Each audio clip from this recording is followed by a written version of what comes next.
yoo xam ne gis nañ ni que c'est important ñu partager ko ak yéen parce que situation bi quand même mi ngi évoluer malheureusement chaque jour on a de nouveaux cas yéen a ngi suivre information yi chaque jour ñu ngi xaw a jaaxle dinañ am ay cas suspect dinañ am ay cas yoo xam ne dañ koy def mu confirmé des fois mu négatif mais juste pour revenir un peu ci yenn jàngat yi nga xam ne jot nañ ko def diggante bi mu commencé ak léegi d'abord ngeen xam ne que dëkk bu mel ni Chine fi nga xam ne fa la épidémie bi commencé woon c'était en décembre 2019 actuellement ñi ngi en mars 2020 donc à 3 mois de l'épidémie ñoom daanaka rek mën nañu wax ne que ils ont presque terminé avec l'épidémie malade yu bëri ñi ngi wér bien vrai que y avait à peu près 80 000 cas mais gis nañ ne que ñu bëri ci ñoom ñi ngi wér te amatuñu des signes de la maladie te loolu ils l'ont réussi en 3 mois xam ngeen ni que Chine c'est l'une des plus grandes puissances mondiales am nañ ay niveau de développement boo xam ne ñu bëri ñi la raw ci àdduna bëri wuñu bu fekkee rawuñu ci sax en plus seen i matériel médical dafa doy personnel bi dafa doy te dañoo nekk dëkk bu discipliné yaru mën a suivre ay indications yu leen seen autorité jox tax na au bout de 3 mois laa leen wax ils ont pu avec un nombre de cas yoo xam ne bëri na trop mais daanaka boo xoolee yu bëri dañ ko mujj réussir am na ay chiffres yoo xam ne dinaa leen ko wan lu mel ni ay pour ngeen xam ni que en réalité ils sont en train de réussir boo xoolee dëkk bi mi ngi tudd Shandong 761 cas yi amoon 746 yëpp wér nañ 8 moo fa des am na exemple bu mel ni 456 369 yëpp wér nañ 79 moo fa des am na yeneen dëkk par exemple yu mel ni bii am ay 1200 cas 1250 yëpp presque wér nañ benn moo fa des tu vois plus grande communauté bi atteindre c'était la communauté Hubei 67 000 cas moo fa amoon 56 000 yëpp wér nañ bien vrai qu'il y a 3 000 décès mais 8 000 yi wér ñoo fa des donc am na exemple yu bëri yoo xam ne boo leen ko gisee vous allez remarquer que ni que daanaka épidémie foofu mi ngi waaj a jeex ñu bëri ñu ngi reprendre seen i activité ba dégg ngeen ni que chinois sax ñu ngi commencé di jàppale ay dëkk yu bëri ci seen wàllum faj ci wàllum feebar bi beneen exemple yi ñu leen mën a jox mooy dëkk yu mel ni Italie ak France. xam nga ni que dëkk yoo xam ne ils sont assez relevés sur le plan médical ak sur le plan développement mais n'empêche ñoom virus bi mi ngi leen di sonal bu baax a baax lu ci mel ni France actuellement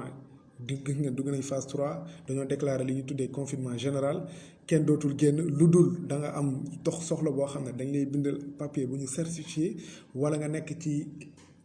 situation boo xam ne war a jënd ay garab yooyu tax ngay génn mais bu dul loolu confinement général la kenn liggéeyul dara duñ ko fa def. Italie gis ngeen ñoom dañoo nekk situation boo xam ne non seulement personnel médical bi dafa doy en plus dafa doyul ci boppam nombre de cas yi dafa bëri ba léegi ki nga xam ne sax jot nañ ci moom ni que dafa am feebar bi te pourtant wanewul ay signes duñ ko laal ñi nga xam ne dañoo wan ay signes kese nañuy testé pour ñu positif pour te dire que nombre bi ñuy déclaré sax mën na gën a tuuti nombre bi nga xam ne moo fa nekk parce que dañoo débordé nit ñi ñoo bëri ba pare mënatuñ ko supporter. Allemagne, même chose, il y a à peu près 8 000 cas, il y a à peu près 12 000 cas. En Italie, il y a 35 000 cas. En France, il y a 12 000 cas. Espagne, il y a presque 8 000 cas. Donc, pour vous dire que c'est des pays qui ont développé, et nous avons ci mbir mi ñi nga phase 3 te ñi ngi def règle yu rëy yoo xam ne ñi ngi ciy jéem a génnaat léegi ñun suñu dëkk bi nga xam ne mooy Sénégal ñi ngi nekk l'un des pays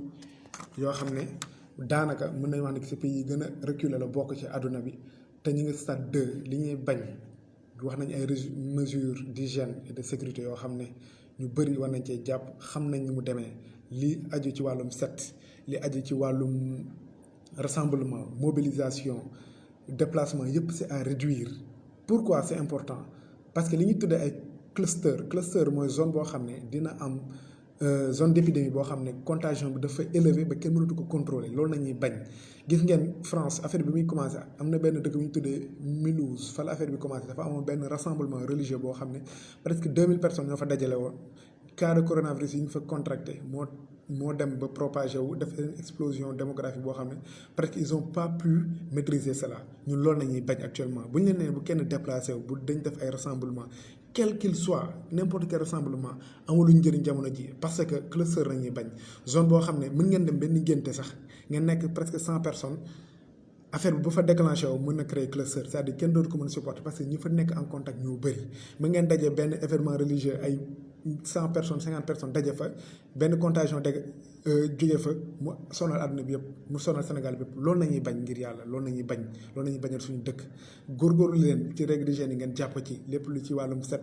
booy sëqat wala booy tichoo li nga xool ni ngay def masque wala def plus du coude boo nekkee personne contact nga toog nga wootee gars yi jël si leen am na ay numéro yoo xam ne c'est des numéros d'urgence nañ góorgóorlu ci wàllu boobu c'est important ñu xam ko parce que bés bu ñu duggee phase 3 dootuñu ko mën a gérer am na dëkk yu bëri ñooñu ëpp doole fuuf te actuellement affaire bi ëpp na leen doole Afrique y avait que 5 ou 6 pays qui étaient atteints presque actuellement 31 pays ils sont atteints suñu dëkk yi ñu wër yëpp actuellement Mali rek moo ci amagul cas ñu ngi ñaan yàlla sax mu bañ a am mais dëkk yi ñu wër yëpp am nañ kaaw coronavirus donc da ngeen xam ne affaire bi lu sérieux la il faut ñu ñëpp ñu jàpp ci te nga bañ a jàpp ni que yow amoo benn signe amoo benn risque que da nga war a def loola neex au contraire y a ce qu'on appelle les porteurs asymptomatiques mooy ki nga xam ne dafa jàpp ne daa wér te amul benn signe feebar bi mën nga ko am sax te doo ko xam parce que sa yaram moo ko mën a supporter yow mën nga ko wàll ñeneen ñoo xam ne seen système dafa faible affaire bi attaqué leen sonal leen donc personne n'est à l'abri lépp luy mesure règle nañ ci góorgóorlu parce que dafa nekk loo xam ne dafa am solo ci situation bi ñu toll Sénégal nekk na pays bu sous-développé ba pare war a gérer épidémie ñaari front yooyu mënuñu ko supporter actuellement dañoo nekk xool leen par exemple Afrique Afrique 31 pays sont touchés Sénégal mi ngi nii 31 Égypte 196 am na 4 décès Afrique du Sud 85 Burkina Faso mooy le premier pays subsaharien mooy premier pays bi nga xam ne ñoo bokk zone Sénégal bi am décès te 20 cas kese nañ am ci benn décès donc bu nga xam ne kenn mën na cee bañ a mucc nañ ci góorgóorlu ngir yàlla ñu taxawu ci parce que loolu mooy situation bi nga xam ne dinañ ci mën a fànk épidémie bi